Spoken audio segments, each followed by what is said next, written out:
बड़ ठाकुर बलभद्र पड़िजिबा घटना जगन्नाथ संस्कृति विशेषज्ञ बड़ प्रतिक्रिया। डॉक्टर हरिहर कानूनगो कहते ठाकुर रथरू पड़िजिबा एक शुभ संकेत नुहे, यह भविष्यत पई बड़ क्षतिर संकेत देउछि।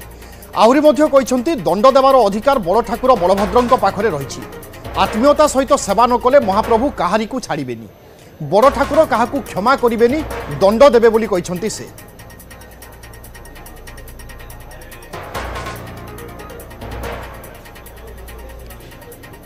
भाई बलभद्र जहां महामेरु हिसाब से अभिहित करा जाए मुहमाड़ी पड़गले एवं तांको धरिबारे असमर्थ हेले सेतेबेले सेवायत माने कारण जहाँ भी होता ना कहीं ताकू नहीं बहुत गुड़िए प्रश्न चिन्ह आमर भविष्यत को लेकिन भी बहु आकलन आम एने अधिक आलोचना करवा। मो सहित बर्तमान जगन्नाथ संस्कृति विशेषज्ञ अच्छा डॉक्टर हरिहर कानूनगो सर टी आपठू जानवाक चाहबू आम विशालकाय पृथ्वी में जमी भाव में महाप्रभु को महाब्रह्म हिसाब से परिगणित करुचे, बड़ भाई को सर्जनार मूल हिसाब से परिगणित करुचे, हठात जितेबाला पड़ जाऊँ बड़ ठाकुर एटा कौन संकेत को कौन केमती आपण कहिबे? जय जगन्नाथ। एको मु केबेले भलो बोली कहबी नहीं, कारण महाप्रभु केवल नुहंती से आम घर मुरबी, आम श्रीक्षेत्र श्रीमंदिर आम राज्यर आम राष्ट्र एवं समग्र विश्वर से होचंदी मुरबी। सेइपे आमे तांको बड़ ठाकुर बोली कहूचे। जगन्नाथ से बयस रे बड़, मान्य रे बड़, ज्ञान रे बड़, विचार रे बड़, तांको पाखे थट्टा मजा नहीं, तांको पाखे हें फेंपे नहीं, से भारी सीरियस ठाकुर। सबू अली अर्दली महाप्रभु जगन्नाथ पाखे, किंतु तांको पाखे कई केबे अली अर्दली करते नहीं। जेमती घरर समस्त सदस्य माँ पाखे जमी अली करती, बापा पाखे कई अली करते नहीं। तेणु सबू अली जेहेतु महाप्रभु जगन्नाथ पाखे होउची, तेणु बड़ ठाकुर बलियार भुज जे कि जगतर एकमात्र त्राणकर्ता भाव में संहारकर्ता भाव में तांकर ख्याति रही, तांकर सुनाम रही। सी जदि चारमालू तलू खसी पड़े ताले आमे कौन भाविबा, आमे कौन चिंता करिबा जे एटा कौन आमर क्षति नुहे कि? महाप्रभु जदि पड़ जाउचंदी ताले आमर स्थिति कौन, आमर अवस्था कौन? जदि कोरोना भली महामारी आमको ज्ञान दे पारला नहीं, तार ठीक 3 वर्ष 4 वर्ष पर जदि आज ये घटना घटुची एवं विश्व प्रसिद्ध रथयात्रा को देखिया समस्त विश्ववासी आज पागल, तांकर कृपा करुणा पाइबा पागल। सी यदि आज मुहमाड़ी पड़े एवं सेवायत भाई माने कहिबे जे एणिके आमे सचेतन रहिबू, एणिके आमे सतर्क रहिबू, एणिके आमे श्रृंखलित रहिबू, आमे सेल्फी उठेबुनी, आमे मोबाइल नबुनी, एठी काहाकू दोष दबा? निज भाग्य को दोष दबा, निज कपाल को दोष दबा। कारण ये केबेले शुभ सूचना नुहे बोली मु कहबी।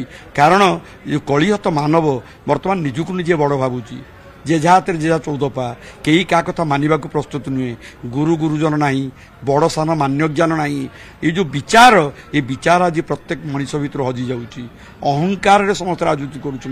जी टे भावुची जहाँ पाखे किसी पैसा होगला, कोठाबाड़ी होगला, गाड़ी बैंक बालांस होगला, से निजको बहुत बड़ बोली भावुंट। कि महाप्रभु के आगे कई बड़ नुहति। जदि गजपति महाराज गोटे झाड़ू धरिकी ओढ़ाऊँ, एटी से सेवक भाव में जाऊँच, राज्यर राजा सी यदि न्यूछाड़ीपण नम्र उदार विनय भाव में जदि रथ ओढ़ आगु तो बड़ दाण्ड ओढ़ुले, तेणु जी जेते बड़ लोक ही कहीं महाप्रभु पाखे समस्ते समान। कि राजा, कि प्रजा, कि जमीदार, कि मिल मालिक, जेड़े बड़ अर्थ क्षमता प्रतिपत्ति बड़ हेले भी महाप्रभु पाखे कहीं बड़ नुहति। तेणु बड़ ठाकुर बलियार भुज जे कि बलभद्र महाप्रभु जो हामुड़े तलू को मुह माड़ी पड़ुंट, ये निश्चित भाव में गोटे देशपाई, राज्यपाई, राष्ट्रपाई मत लगुच गोटे क्षति हम। कारण जहाँ 600 वर्ष तले आप अच्युतानंद महापुरुष आगत भविष्यत मालिका लिखिते से कहते जे प्रकृत में आगक आगक बहुत किसी क्षति हम।